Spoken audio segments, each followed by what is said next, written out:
الرحيم. الحمد لله والصلاة والسلام على رسول الله، وصلي على الحبيب قلبك يطيب. اليوم الجمعة 13/6/1444 مع العم عبد الله أحمد بن سالم النجدي كبير النجادي وشيخهم وتاج الراس. يعطيك العافية وصلي على الحبيب قلبك يطيب. بدي أسألك أنا عن المسجد بير العين. بير العين هذا في بستان مين؟ بستان خلفة. بستان خلفة. اي. من هي خلفة هذه؟ عاد ما ادري خلفة هو بس سلام. في البستان البن سند. اي. خلفة زوجها عبد محمد. اي محمد سند جوزها. محمد سند. والمسجد في البستان حقه. البستان حقه هي. نعم. ومن اللي يصلي فيه؟ اللي يصلي فيه سالم بن جمعة. اها. وبن سند يأذن فيه ولا؟ بن سند مؤذن فيه. الله الله.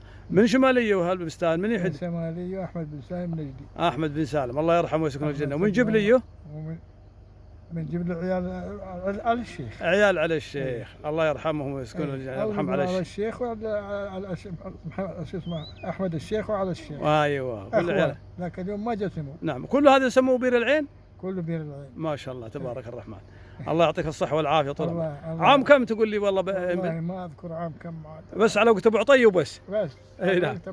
الله يرحم أبو عطية يسكن الجنة. شكرا يا أبو أحمد يعطيك العافية. الله السلام.